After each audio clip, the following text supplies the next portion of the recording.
Good evening and welcome. This is our March equinox, spring equinox wisdom well. This is the Lightkeepers Collective. The Lightkeepers Collective is a mycelium network of healers and light leaders and teachers and light beings creating a intentional community and also a mycelium network of safe space for the space holders. We are on a mission to ensure that the light never goes out in the planet again. And some of these folks are the brightest and most amazing healers I've ever met in my entire life. So we do this quarterly as a way to share our wisdom and invite you to play in our play sandbox because we're really a fun group. Um, and so all of us on the call tonight are the inner light league of this Light Keepers Collective that is rapidly growing into something really powerful and amazing. So thank you for being here. Thank you for joining us, and we will hopefully wrinkle your brain a little bit tonight. Yay. So I'm Kelly, and I'm here to begin a little discussion tonight with everybody, and I hope we get some great participation. And I would like to start with our title of tonight, which is Surviving the Ever-Changing Energetic Landscape, which I think is beautiful, whoever y'all came up with that, because I don't think I was part of that. A couple of things I wanted to point out. Is to take a quick little energetic check-in, one sentence or a few words. What energy are you sitting in today? Pop when you're hot. I am sitting in a plethora of energy today. Lot of varied energies all over me. Thank you. I totally relate to that today. Yeah. Anybody else? I I'm would say, definitely, go ahead, go Twyla. ahead, I'm definitely in that like super hyper, very energized energy. Mm-hmm. I am ready to just go, go, go and do, and just be giggly and fun. And that's pretty much what the day has been. Sounds amazing. I love that. Thanks. Lynn? I'm actually sitting in very grounded and aligned energy today. I've been, yeah, that's where I'm at today. Share that with all of us. And Martina? I was going to say we can always use a little bit more of that, right? Um, right now it's excitement. During the day I was very tired and then I was a little anxious and then I was a little stressed and then I was standing in love. So like the whole feather, like Daniela said, a little bit of everything. Sarah? Or Robin? Anybody? I feel like I've got some frenetic energy happening and have for a while. I've got a lot to do. I'm being super productive. It feels less fun than Twyla's. It's not necessarily heavy, but it is. There's a lot. I'm sort of with you. I have a little bit of frenetic, and that may just be because of the day that I had. But I feel like couple of people texted me and were like, "What is up today?" Like I think there was some stuff. So I feel like it's awesome that we're all in sort of the gamut of emotion and wherever we are. But I feel it does feel to me anyway. There's a little bit of like zit energy going on, and that's really what I'm sitting in. So. Lenny, I'm going to borrow your grounding. I, it didn't come Same. naturally today. I had to work hard at it, but this is where I'm at. Well, that's kind of perfect because we're having this like Schumann resonance thing happening right Mhm. now, and we're definitely all feeling it in some way or another, whether it's like having the zoomies or going through the roller coaster right now. We're all really feeling it in some way. And that like ping of anxiety, man, I gotta tell you guys, like all day I have been grabbing all the crystals, all the rocks. I don't have enough. there's not enough. I'm like sitting here with like giant spheres in my hands. I'm Perfect. like, yeah, Perfect. let me hold this fluorite so I can stop feeling so anxious. It's becoming just a flowy thing that we have to go through every day for me, I feel. Starts Mhm. out okay, I'm happy, dancing, fine, shaking to shake it off, and then before I know it, I'm like getting to that point of overwhelm and stress and then having to find that grounding space. So it's perfect what we want to talk about tonight. Um, I think the ever changing energetic landscape. So, energetically, we're talking about where we are. And so, I just wanted to, part of that is being disconnected. We're disconnected from self, we're disconnected from the people out there or trying to be, or or as Lynn, wonderful Lynn says, I'm very energetically grounded right now. So that's really amazing. So, like I said, spread that around to us, please. Well, But I again, I wanted had to to, work really hard at it. yeah, hard, yeah, yeah. I did want to explain a little bit about the disconnection before we go further with just certain questions, because other people that might come in and watch this might not understand that disconnection and what that actually really means. So sometimes we all have moments where we're disconnected from ourselves. We're on autopilot. We're ignoring our own needs or just trying to get through the day. I think some of us kind of said that instead of really feeling present and grounded. But Lynn is there, lovely. Some examples might be overthinking everything. Sometimes it's kind of feeling numb, overwhelmed, constantly busy, people pleasing, and not knowing what you really want anymore. I think that's the toughest thing. Is you just get to a point where it's like, F this, and we don't want to do any of it, and we want to go under our rock and stay. For me, that's it. Um, so, how do we do that? And one of the questions I would like to start with is when you look at the world right now, what feels most challenging for you personally in this ever changing landscape?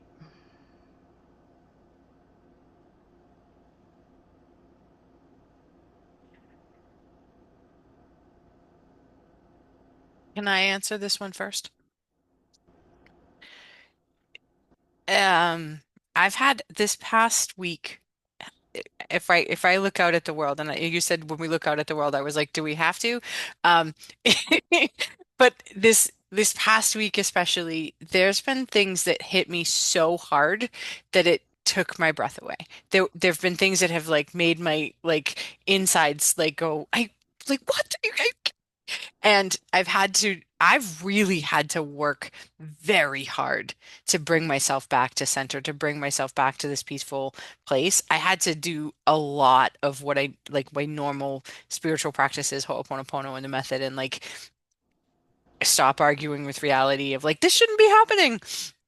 Because if it's happening, it should be it's supposed to. So there's been a lot of like feeling that like um challenge of looking out at the world and also remembering everything is exactly the way it's supposed to and there's nothing going wrong and there's nothing to fix. So it has been an intentional practice for me all week of reconnecting with my heart, reconnecting with my center, asking like my soul to take this from me because it feels heavy and overwhelming and connecting with source, the divine, whatever. And it's been like I've had to do it repeatedly. The other day I sat, it was like a half an hour that I had to sit and like really come back to my center before I could go back out again. It's interesting what you're saying, Robin. One of the things for me that kept popping up is, like that I take things personally that are really not mine to take personally. And and I found that so challenging to sit with it and I want to be outraged about it or I want to be, anything about it. And what I did actually, this is what I did, is I took myself for a walk, to be able to really think through it until I got to the place of, oh, has nothing to do with me. And then it was gone, right? But allowing myself to sit in that and going through that and then come out on the other side and it's like, oh, okay. Yeah, they can have that opinion. It's okay. Has nothing to do with me, you know. I think the interesting thing for me is I pay very little attention on the whole to anything that is in mainstream media, um, on purpose in part, and in part because I've lived really close to politics and seen that, most of what gets reported isn't true, isn't the story, isn't any of it. And it's nothing that I can control. But when it does come into my world, then it comes in like, and I get these little snippets, and I feel like I don't even know who I can trust in this scenario. I know I don't know enough about the whole situation, any of them out there that are actually happening. I wonder why they're coming up now. And there is that sense of distrust, like, what's behind what's actually happening? So some of my challenge in looking out into the world is what actually to pay attention to and what is mine to do something with, to pay attention to, or just to continue in my little Zorro circle of like, this is what I can do, and this is what I can impact, and this is how I can show up and trust that that is the next right step. And at the same time, I have a trip coming up next week that's out of the country with a bunch of teenagers, right? So there are those things of like, is it practical to stay head in the sand, arguably, or is it not? And where's that balancing? That's really good, Sarah. Yeah, thank you. Yeah, I feel like I can't even look out into the world too much because it's just overwhelming. Like when I do, I have a lot of thoughts around an increased amount of mental illness that is spreading to like into a wildfire, which to your point, Sarah, I have no control over it, can't do anything. And I often have felt like because of the circumstances in my life over the past year, that trying to help hurt me more than helping others. So I've had to almost shrink that part of myself to focus more on healing myself so I can maybe help other people again. But there's so much going on in my own personal world that like I almost don't want to look out into the world right now because it's like I got enough shit going on here that like I'm still navigating, that's coming up, that I'm dealing with and working through. And my practices are changing, as you all know, because we've talked about it. And I'm with you, Martina. I have to go outside. I have to move my body. I have to connect with nature.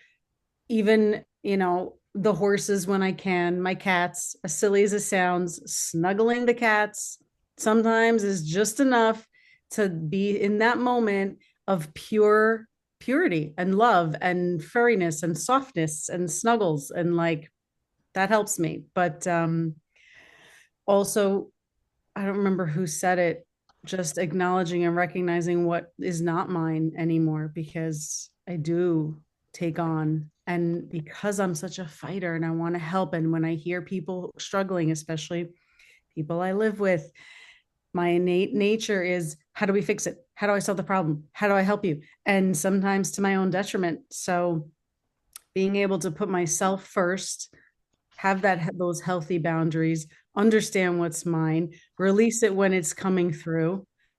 Whew, just the practice alone is sometimes like It's a full-time job. The whole day. Takes up the whole day. Well, I appreciate you saying that, Daniela, and I do believe a lot of people feel the same way. But I love the identity with you and your animals and how that helps you get grounded more like Lynn and gives you that safety that you need. That's a wonderful way to be. And everybody should have some type of animal in their lives. wait, Anybody else? real quick, I gotta say, I just bought binoculars so that now I can bird watch to the next level. but they're a little too powerful because I tested them out earlier and I got a little dizzy because like the focus was like, and when I moved a little, the whole thing. So I'll have to figure that out. But that's the next one, snuggling birds from afar. Love that. Uh, Anybody else? I'm with Sarah and Danielle actually, where I am in this space right now where being grounded as and aligned is my highest priority, in order to keep myself physically, mentally, spiritually, emotionally healthy.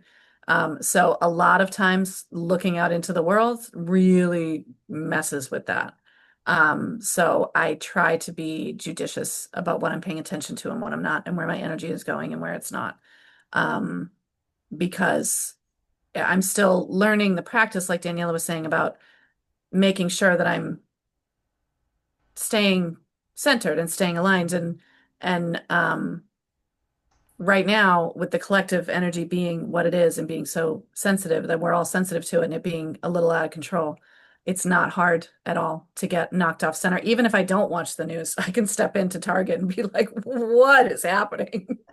So, it's a lot of ground clear protect, a lot of bubbling up, a lot of, carrying sticks in my car. Like it's a lot of just trying to stay in my own lane right now, and not really get too far into it. And when it comes into my space, then I hold space for it and I have compassion and I do the same kind of practices Robin does. I Ho'oponopono and all that, and just mostly just to get back to my own center because I can't be of service to anybody else if I'm off. So Exactly. Beautiful. Thank you. I'm kind of with everybody on this.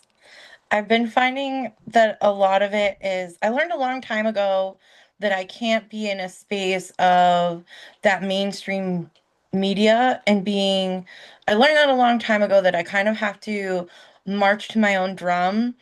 And especially in tumultuous times, especially when it's a tumultuous time for the collective, I find myself doing a lot of you do you, I'll do me, and then really taking that moment to go inward and look at where within myself I need the space to project that outward. And it has been a lot of movement and a lot of grounding and a lot of connecting with crystals, meditation, just not isolating, but like making connections and sitting in those connections and sharing that those few laughs are so transformational that it's just such a huge way to, for me, ground, but also remember like, hey, not all of this is mine to fix and bandage and stitch up, but it's okay to let it fall apart because it's not mine. And that in that falling apart, there's still that light and laughter and that joy. And I can choose to put myself in that space. And so that's what I've been doing. So, yeah. I think that's a really cool point. It's the choice that we have, right? Mhm.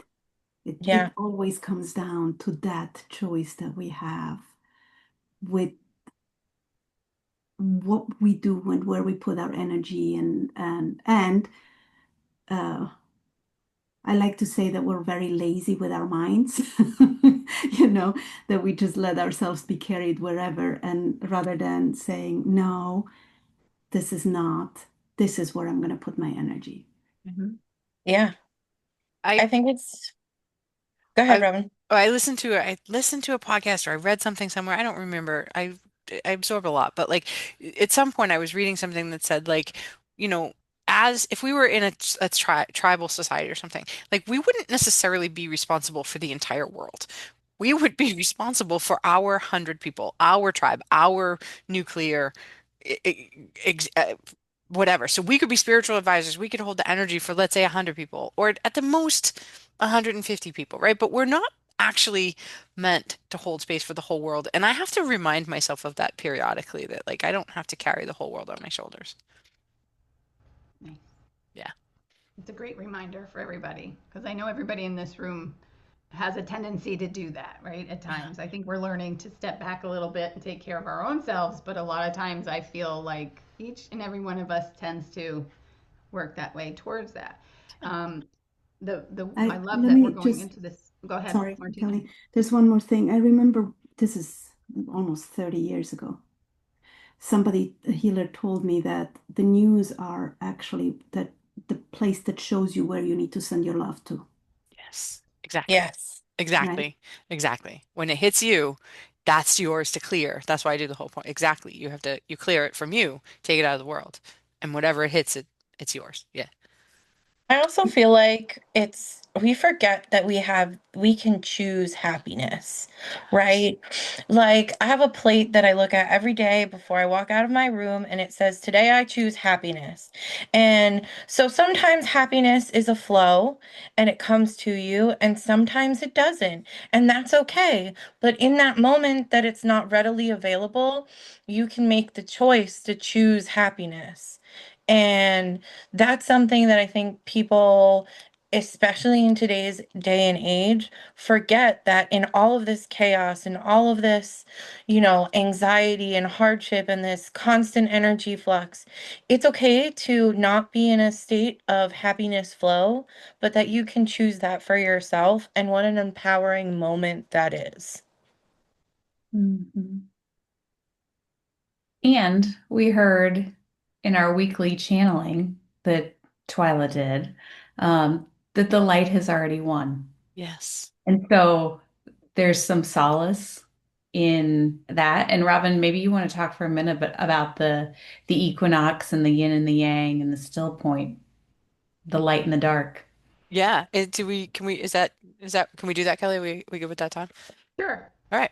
Yeah, it's funny that you say that, Sarah, because that was the guidance I got, I don't know, ages ago. The councils that I channel said that ages ago. It's like we're just playing out in this 3D form what's already happened, millennia ago or whatever, because um it takes so long for the light of the stars to get to Earth, right? We're talking billions of years. So this has all already happened, and we're just playing it out at the last. This is the last, the shootout at the OK Corral sort of thing.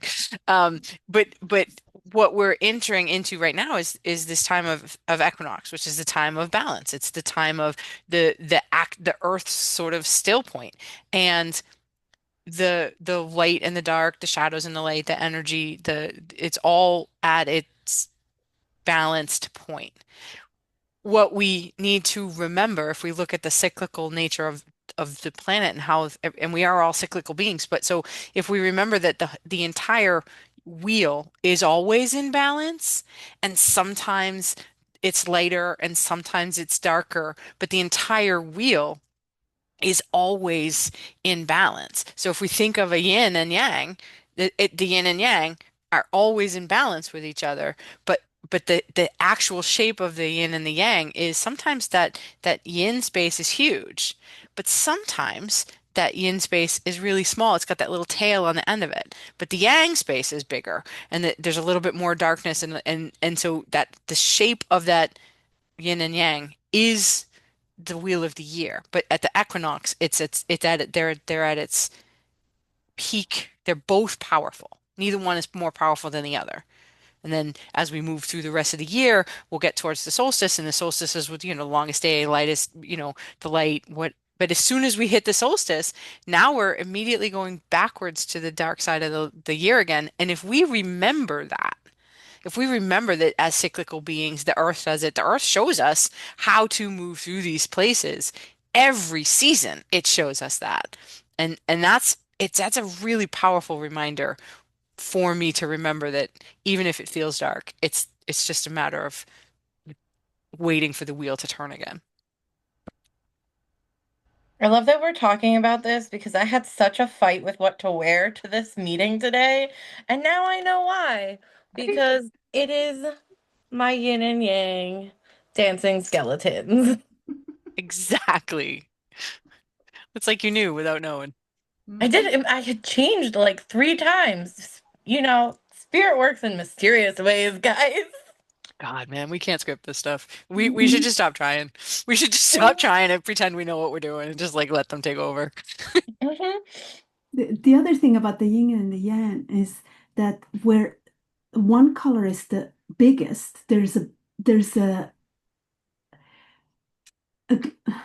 what is it, the dot from the other in there, right? So Yes, it's always where it's the biggest, that's where the other part is as well. exactly. Like there's still a space. There's still a, you're right, like a point. There's still Yeah. yeah, exactly. And then so we as light keepers, you're never called to keep the light in the light, right? Like we are called to keep the light in the darkness or through the darkness, which is why we're feeling the weight, which is why we're feeling the call, we're feeling the pull, we're feeling all of that because there is more of darkness and we are the light keepers. And I will say anybody that is listening to this conversation is 100% a light keeper. Absolutely. I think too, it's important to remember that we can't have the light without the dark, Exactly. and that you can't have the dark without the light. But you need both of those to be in alignment. And you have to choose the light. Like just Michael, like you said, choose happiness, right? If you ever seen the beginning of my Zoom, right? It's always like you can only be as light as you go dark. So you have to face down the darkness in order to say, yeah, no thanks, we're not doing this today. And but if you're like against the darkness, you're not really choosing light at all, right? So you do have to face it in order to choose differently. Right. You have to give your darkness the love it needs, Exactly. right? And that's how you stay in that space of light. And and I think that we oftentimes forget that as dark as we swing, we equally swing as light.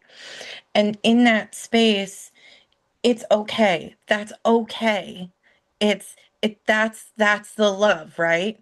Hmm. That's where you sit in that space of, well, I kind of love and accept all of my dark parts, but I'm going to choose to be in this lighter space of myself. And that's what allows that freedom to come in and go, okay, I can now project that outward. And I mean, it's just like I know we already just said this, but I'm going to repeat it in a different way because it's such a like a massive point of everything we're saying that you can't have the light without the dark and embracing it because even like this idea comes to my mind of like certain animals in nature hunt better in the dark, so like absorbing and taking advantage of certain things when you're in the darkness because that's the best time to do it is helpful too. Like it doesn't have to be, it's not good and evil or good or bad. It's like it's just two sides of like one coin that you get to pick and choose and decide how deep you're going to go into the dark when it starts to show up, to Robin's point, to be able to really face it to the point where you're not scared of it anymore. You've actually come to terms with it. And now when you the next morning you're shining brighter than, the stars and the sky and all that jazz. Like it really, but it's scary. And this is the piece that I think a lot of people have a hard time getting past, the fear of how deep should I or can I go into the darkness, right? Like, Hmm. and I'm gonna get pretty granular here because if you think about the darkness too, even like going outside right now, it's nighttime. We don't really know, and this at where we are in the hemisphere, how dark a night can truly get anyway, because there's so much light pollution. So yeah, it can get super scary when it's really pitch black. So like how do you be open to that and know that even in that deep darkness, you're always going to be protected. Like there is an angel above you, behind you, below you, around you that's still holding your hand whether or not you can see it. Like that courage and trust piece I think becomes so monumental with this whole yin and yang aspect. 100%. I think it's being willing to sit and lean into it, to feel it and not run away from it and just be like, okay, let's see what's here. Because the only way out is through. So to be willing to lean into these whatever feelings they are or whatever's coming up, in order to get back to choosing happiness, as opposed to choosing happiness simply as bypassing. It's choosing happiness to work through your stuff and figure out why it's affecting you as much as it is. I think Who it's and what are you also, serving, right? yeah, Who and what are you serving? What is the Lord of the Rings? I don't know, you movie people will know, but like you choose which master you serve. I don't know I about the think word. it's also knowing that it's okay that if you're embracing that dark space and Mhm. you maybe can't get to the light on your own, that it's okay to ask for help. Mhm. It is okay to ask for help when you have tried and tried and tried and you just can't find that flicker of candlelight. It is okay to ask for help Mhm. because the whole point is that people like us are here to bring the light to you to get out of that space. We can't do the work for you. But we can certainly illuminate that shadow space so that you can get to it and come out of it, and that it's okay to ask for help when you need help, and that that's not giving up on yourself, that's not giving up on the battle, that that is embracing and doing the work and coming out of it. We don't do the work for you. You do the work. We just light the way. There's a strength in asking for help. It's actually stronger to recognize that you need and first of all, hello, we all need support. We all need help. Like there is no being on this earth that can do all of this by themselves. Like that is just, and you don't have to. That's just it. Like you don't have to do it alone. You get to have support in people like us, in groups like this, communities like this. Like that's a blessing, really, So whoever's watching, don't be afraid to ask for help. And I would argue that where we are right now, as we move towards this collective consciousness, intentional community, where we've been guided and where we know we're headed, you're actually not allowed to do it alone anymore. Like I actually would argue that doing it alone these days is detrimental. Right? Like every single one of us, none of us is not, every single one of us has had a teacher and mentor, multiple, like collectively, we have like 200 years of work that we've all done, right? So we know the value of like, again, being light keepers, and we're not allowed to do it alone anymore. That's just not how it does going forward. Well, there's another piece to this is that you know how exciting it is if you get to help people. Yeah. And if you don't ask for help, you deprive people of that honor and that gift. Right. And by asking for help, you are actually in charge. You're Mm-hmm. never, Yes. you're never less than, you are in charge. And so I think that's really important to remember what an honor and a gift it is that you bestow on other people when you ask Yeah. Yeah. for support. I also Not, feel like not it's from being the victim, but from being, I know, Sarah, you don't like that word. I don't like it that much either, like being a sovereign being that is wanting to be contributed to. But I think it's important because then it shows you the value of that you're not in it alone, that you're not the only one going through it, right? So that it allows you the connection of feeling lost and alone and then realizing, oh my word, I am not lost. I am not alone. I don't have to do this by myself. It will and can get better because it did get better for this person. And even if it's only one person, right? That one person is that first ripple, that first wave, that first step to the change of feeling, oh my gosh, I can breathe again. Yeah. Preach, And I'm sister, not preach alone. it. Yeah. Amen. Woohoo! And And it's so I'm not funny because alone, that giving right? and receiving Yeah. is that flow, right? And it Absolutely. doesn't have to be like massive spiritual guidance or something. Like there were 2 weeks straight where Daniela sent me funny clips every day because I needed them. And thank God they were there, right? And they had nothing to do with spiritual growth, personal growth, emotion, nothing. They were just straight up funny. So I think we have to in some ways stop trying so hard or trying to make it such a big deal. Like Look at the people that are in your world. Are they there? Are they supporting you? Do they make you feel good? Do you feel loved for whatever they can give? And then get into that ask and receive, the giving and receiving flow.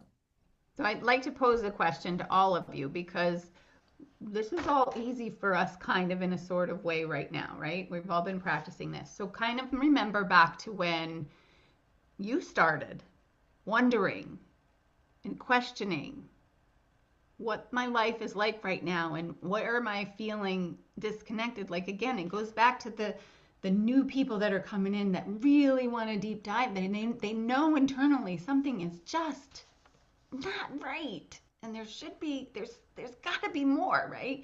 So how do we guide them maybe with personal experiences that somebody's maybe recently gone through, that beginning step of, you know, what spark happened in you to know that you were going to reach out to a coach, or you wanted to reach out to a therapist, or you wanted to reach out to a friend? Like, what gave you that push to ask for help? Does anybody have anything they'd want to share in that respect? I mean, without going too heavily into my whole story, I will say I think as human beings, we all have a point of no return. We all have a moment in life where we say, you know what, enough is enough. I can't continue like this anymore. I need something. And I know me personally, I started with reading books because that's where I started. But that led to something else, that led to something else, that led to something else, because the need and the desire was so strong that one book wasn't enough. I'm sure we've all read a million books in this group, right? Like one book wasn't enough, and then it was events. Where can I go to be around people who are like me? Because the people that are around me are not helping me. So I need to be around it, like, so that was my progression. Like it started small, but it never stopped, and it continued to grow and grow and grow. And to live events, to retreats, to courses, to whatever it was, to eventually here where I am with this group of amazing spiritual, strong, powerful women who we've gotten this far. And sure, we're not at the end of our road either, right? Like we all still have whatever lessons we continue to have. But so I think it doesn't even matter where you start, as long as you continue to keep seeking and keep finding the things. And if you're here listening and watching this, well, fucking, you're a winner, because like, you're in a room with a bunch of women who pick, you got your pick. Like we can all help in whatever capacity. But that's, I kind of went on a tangent and now I lost my train of thought, but I think that was enough for this. So Thank you. That was pass the perfect. torch to the next. Absolutely perfect. I'm Um, with you, Danielle. Huh? I'm with you, Danielle. This I, is just that I know point I where would. it was like, fuck it, just do the thing. I Just am. thing. I was 35 years old and I was in a program and I was told to stand on stage and show my true self. And I stood on stage and I had absolutely no idea. I had no idea what that even meant or was or anything. And I was so lost and so broken and so whatever. And I stood on stage and she said, show your true self. And I was like, I got nothing. And then I bawled my eyes out. So like, not only did I not know who I was, I now was completely mortified in front of virtual strangers that I had never. It was awful. It was the stuff of nightmares. And also the most amazing experience. There was a before and an after. I look back on that in such gratitude. But that was the moment when I was like, something has to change. So I've now spent I had done, sort of whatever, whatever. I had done master's degree and all things, but like it was at that moment that I said, okay, I need to know me. So that's been my now almost 20-year journey of like who is that person and what is that true self?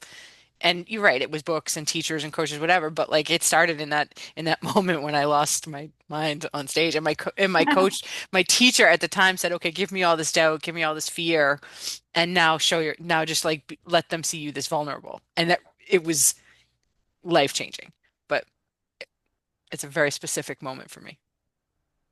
That was a It's beautiful share. interesting because for me it was similar to you. I'm just innately curious person, right? I'm just like, oh, okay, I want to learn more. Just tell me. And the books and at the same time, I can also see, right? It's my background. I grew up never fitting in, really, right? Because I was born in Argentina, I lived in Switzerland, now I'm in the US, and it's like I was never really understood, right? So that sent me on a trip to search. But then where I really started taking it seriously is with my son's condition, where it was like, oh, okay, there's no more time to play around. This is serious, right? Now we have to do something about it. But before, like I've been always very interested, and I as far from what I know from you, Rob, and you too, right? It's like curiosity, right? It's like, oh, okay, I want to learn about this. Give me another book. Give me another, give me something else. Yeah. Yeah. I had an experience the day before my 50th birthday. Actually, I was on a retreat. And I went because I went with my best friend and she wanted me to go, and I thought it'd be fun to be somewhere else besides my house for my 50th birthday. So I went, and I was not a joiner. I wasn't into community. Like I was used to spend a lot of time watching and not really contributing much. I was a watcher. And I had an experience. We did a heart chakra opening, and I had a profound experience that broke me open. And I ended up sobbing in front of 23 women that I had known for 36 hours, which is my worst nightmare. Like, it's just like the worst possible thing that could happen. And I was met with such incredible love and compassion and holding. And it was a before and after moment. It was how I approached relationships with women specifically, changed how I approach groups, changed how I approach spirituality, changed. And now I realize that, I am nothing without community. Like that's all I want is my community. I want my people. I want, and that's kind of my role here in this group is to create the spaces for all of us to come together. So it was definitely a before and after moment that really just kind of spirit just kind of they just removed all the wool. They were like, nope, this isn't working for you anymore.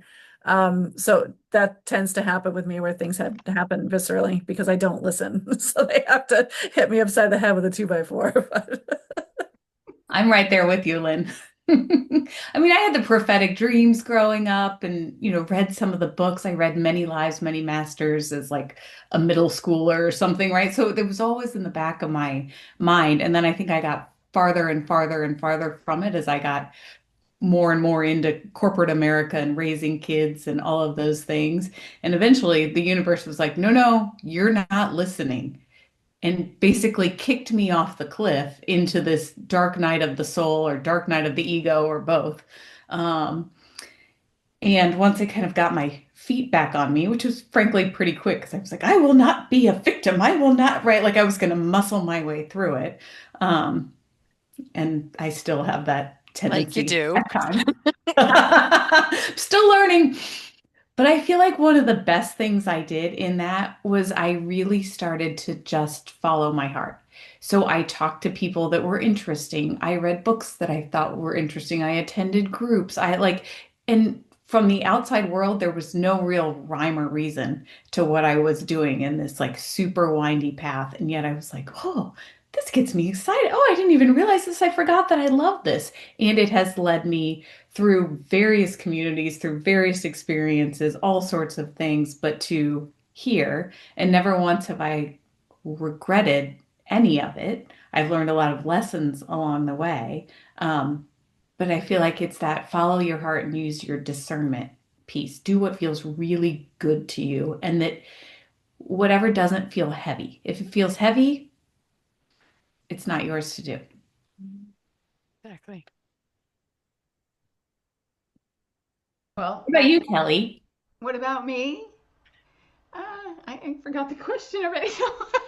I'm trying to concentrate on everything else. What was your sort of, it was either your awakening moment, you talked about like what Oh, was your initial step or well, again, it was my dark night of the soul. It was during COVID when I finally hit. I mean, I think I had many similar things throughout my life when I had to get sober. I knew it, I knew that there was more to life then, and if I didn't change it. And then COVID hit, and I was just waking up every day with these kids home and the husband home, and thinking, oh my God, we there's something, I'm so bleh.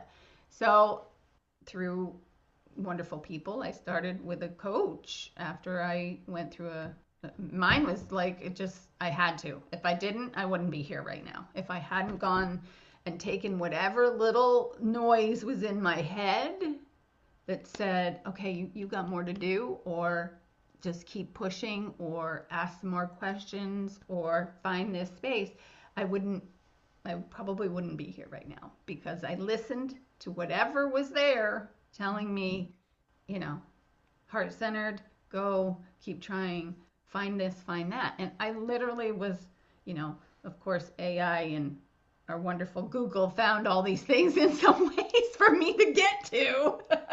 But I got there, and I found the right people to support me, and I began asking for help, and I began reaching out, and I began finding hope.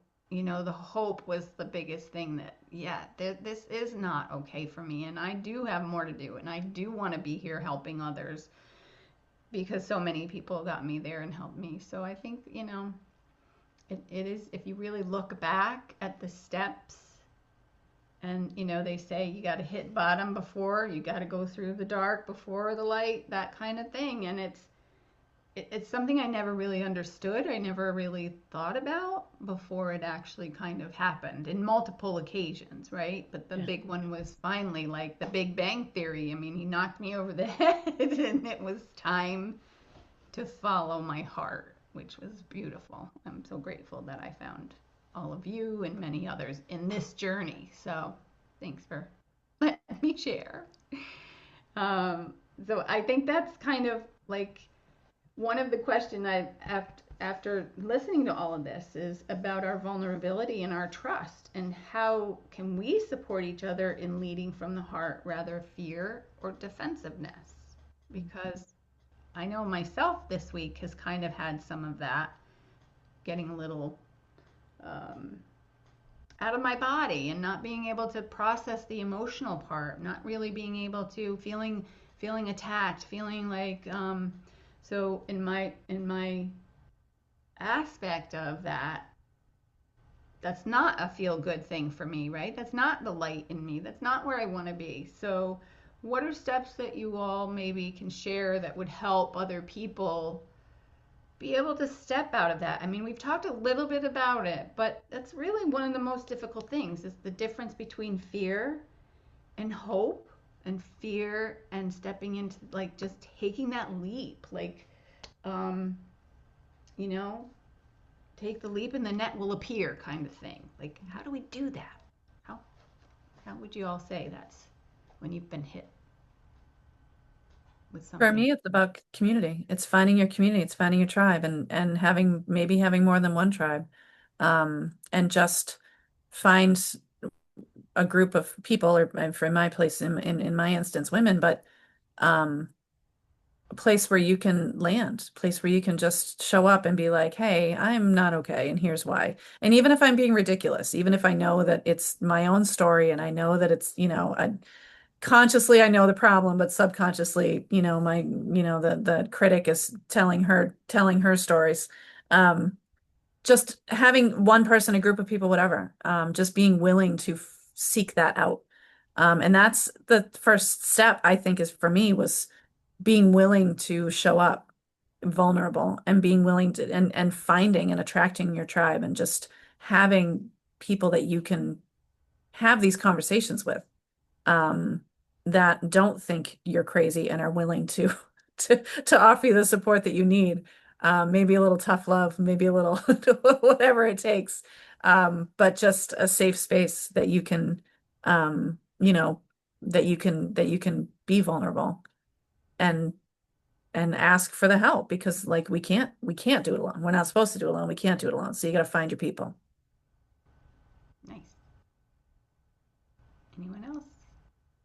I had so many thoughts come in with this question. I'm going to try to keep it minimal, because I mean, I've been on this journey for over a decade at this point, and I've had so many practices, and so of course I'm flooded with a million thoughts of like how I think emotions first and foremost when they come up, it's important to understand where they're coming from, right? Because our emotions are telling us something. So, if it's anger, that's telling you something's not okay. If it's, like there, so I think understanding the emotions can be important. And then, biggest thing for me has been recognizing when they ever even belong to me, like huge, because I know I take on stuff that's not even mine. So, I think once you can understand that, then it becomes a little more easier to say, okay, now let me process this, let me release it, whether it's through movement or whatnot. I can't help think about the horses when I work with the horses. It's always noticing the pattern, moving their feet so that they can release it. And it's kind of similar with us too. Like we have patterns.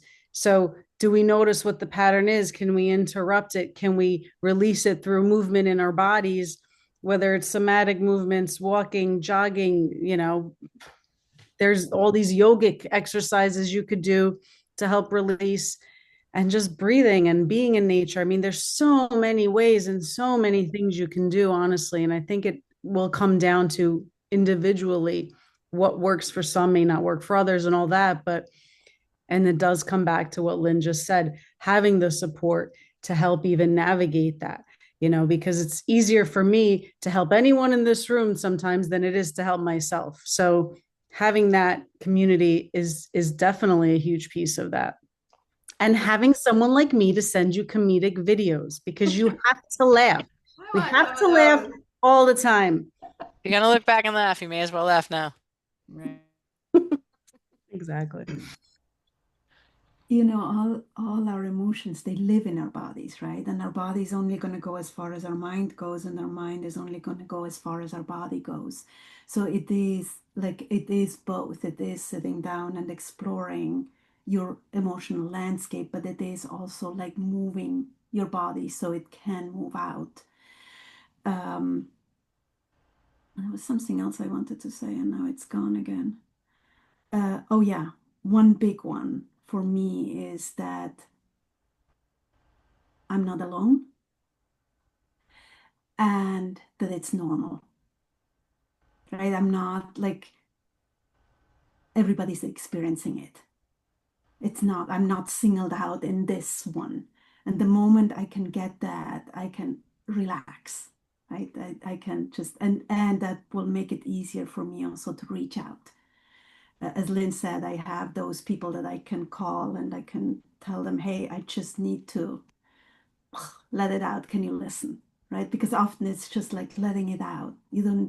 Often we don't even need people to say anything. We just need them to hold the space for us to say what we need to say. So we can work our way through it, particularly as women. I think that's one of the things as women we need to be able to let it out and talk our way through it and think our way through it out loud so we can find our solutions because nobody has our solutions, right? I have mine, you have yours, right? Um, but mine might not work for you. And often, if we want to give advice, it's advice for us, not for the other person.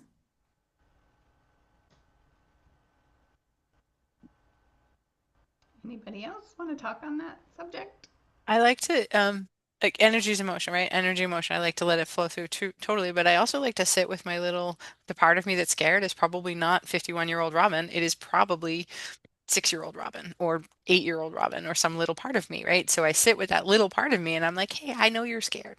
I get it. I'm a little scared too. We'll do it together, right? So I often will do it like I'll take her by the hand and just be like, hey, I've got you. If you want, you can stand behind me or you can stand next to me. Or sometimes I just put her on my lap if she's really small and I'll just energetically hold that little part of me and just love her because when she was young and little and powerless, she didn't have that ability, and there wasn't necessarily somebody to do that for her. So I sit with her. And sometimes it's 27-year-old Robin, right? Like maybe sometimes it's 35-year-old Robin. But like whatever the younger version of me that's terrified, I sit with her and I just am like, hey, We're in this together. It's totally okay. I've got it. You can put it down and we'll go forward. Right? So it's again, energy and motion, I allow it to come through, but I also like acknowledge that that little part of me is genuinely terrified. And so how do I make it safe for her rather than trying to power through something which is just going to kind of re-traumatize her? Does the 35-year-old Robin sit on your lap too? Sometimes. Oh, Twyla, what about you?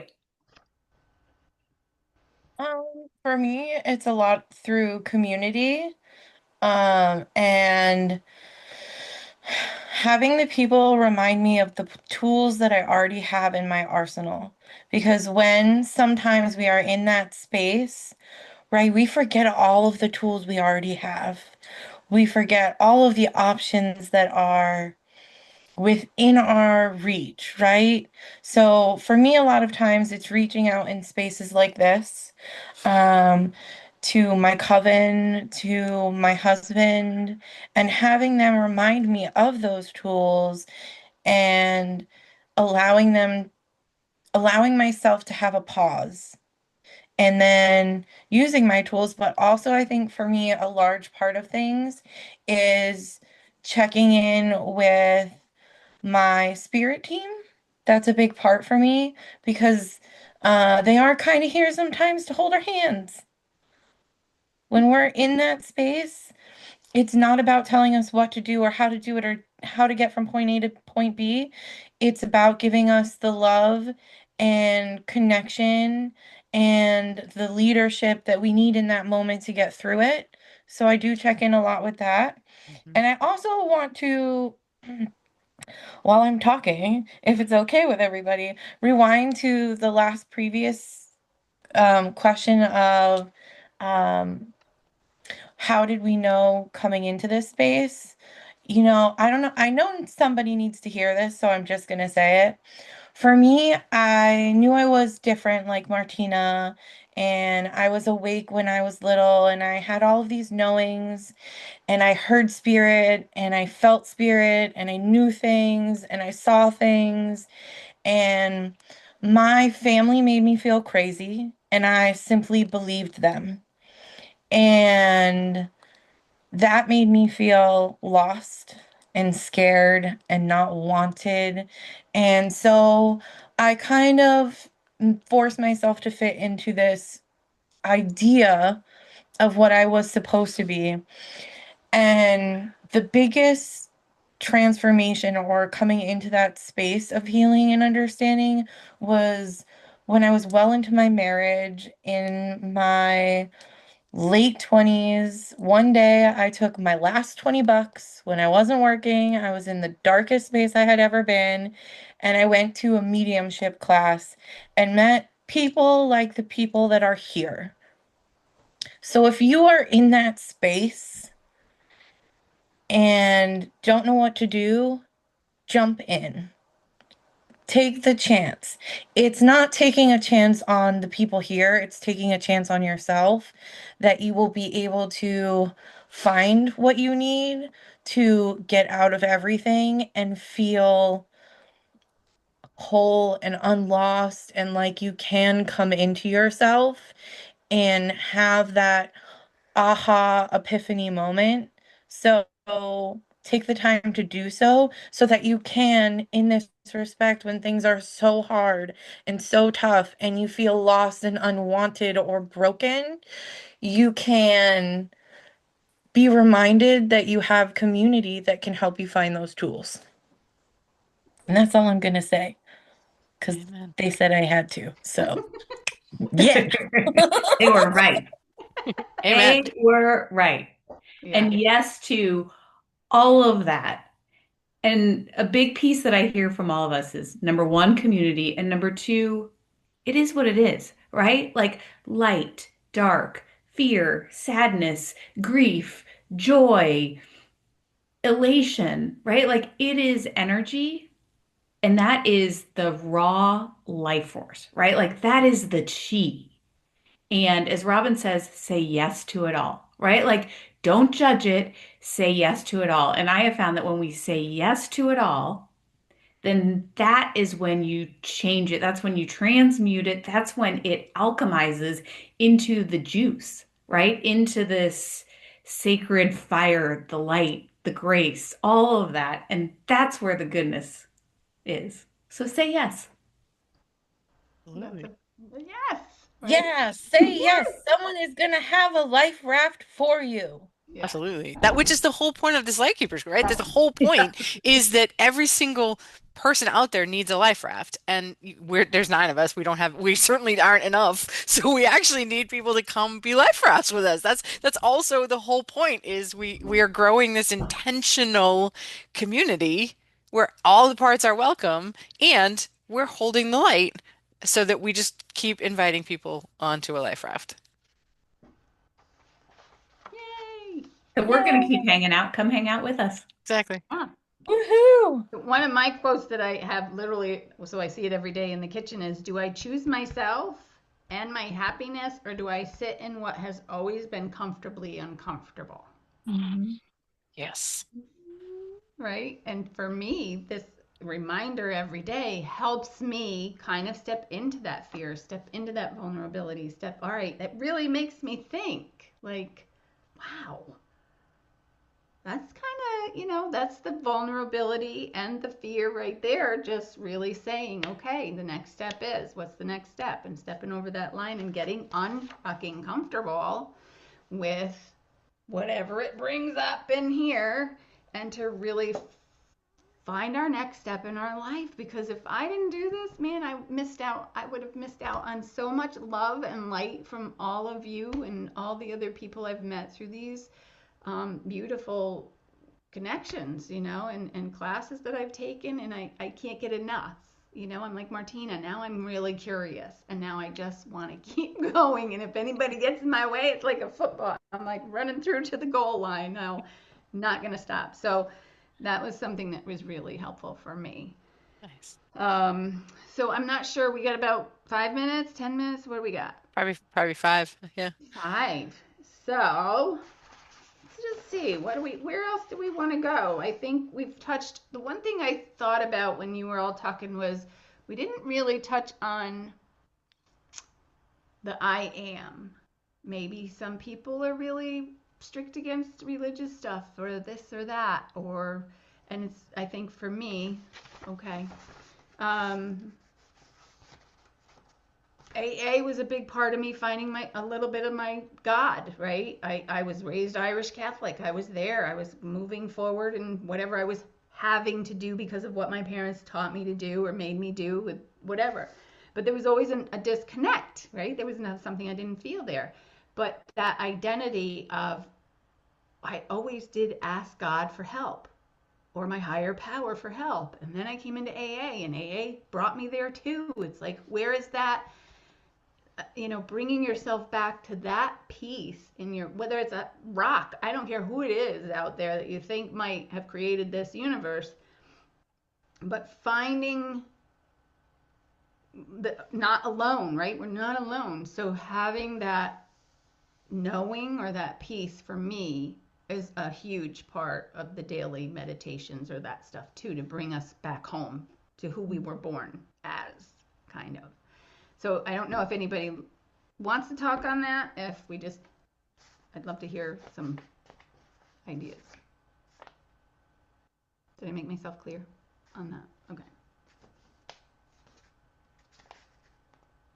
I think religion has done a pretty bang up job of um, hitting the best parts of spirituality and fucking them up. Like I think that's true. Like most religions, that's true. Like most religions have like taken that God force and created something that's not, right? Judge it. Like we think of God as this off-planet dude with a beard who's sitting in judgment, which is not, that's not actually true, right? Like God is source, spirit, universe. It's just the whole of the all, right? And for me, when I think I was challenged again with like this patriarchal dude, right? I really have a challenge with that. So I think of, um, I think of God first as genderless, and uh, this bigger part. I'm a small, teeny tiny little minuscule part of this greater whole, and the greater whole is what I think of as source, spirit, God, whatever, because I'm just a little tiny cog in a great giant machine that just wants to know itself. Love that.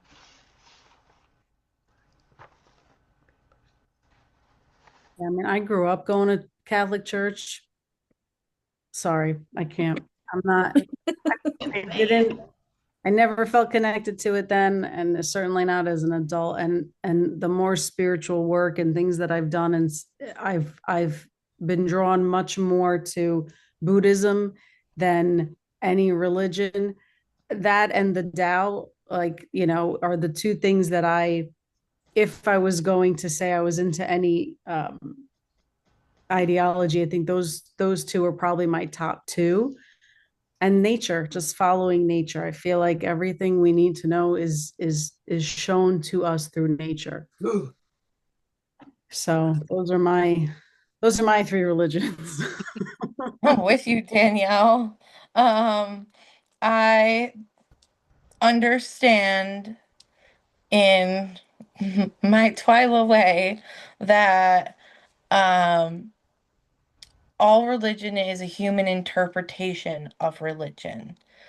And I prefer to understand it through the energy and things that I've been shown.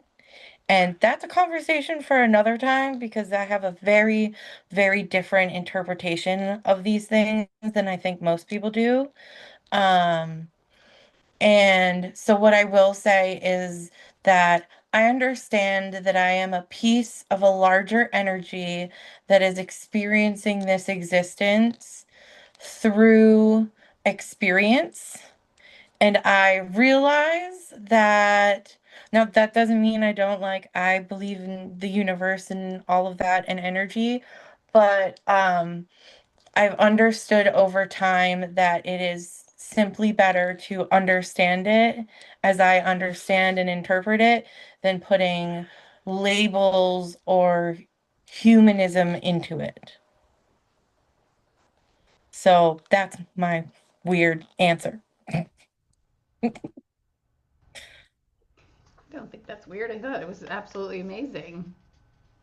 And now I want to talk to you on the sidelines about Yeah, Same, I want that conversation. I know. I will have I'm this glad we're taping this. conversation with anyone that wants to have this conversation, but we're going to need more than 5 minutes. Yeah, absolutely. That's a whole nother wisdom well, I think, ladies. Um, I feel like we're probably coming towards the end of the conversation. Yes, I did want to throw out for all of us, with all that we've talked about this evening, which is a lot. If there was one small thing that you can do this week to either reconnect to your center or practice or try something new, create vulnerability in your life, would you like to set some type of accountability for yourselves? I'm gonna expect some fun videos from Daniela. That is my goal. Please send me corgi butts.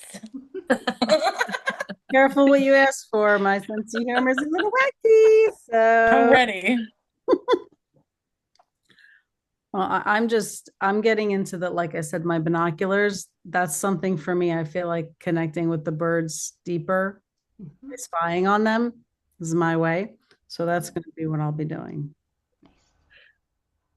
Nice. Now that the snow is finally gone, I can finally see my trees again. So that's on the agenda. Spending time with your trees. Love that. For me, it's going on my daily walks. And, now that spring is here, it's just being excited about all the little changes that you see, right? And if you could actually transmit the smells Mm. on a phone, I think that would be really, really cool. Whoever has that idea could invent that. I think that would be really cool. Mellow-vision. Yes. I'm always moving. So that's my favorite way to move through things. But I think for me, one of the things that I really want to pay attention to is getting the hit and acting, and not Yes. having so much time in between. Love that. That's a good one. I'm gonna lean into being held. Held. Held. I do a lot of holding. I do a lot of Mhm. holding space for everybody. So I, this week, am gonna lean into being held. I love that for you.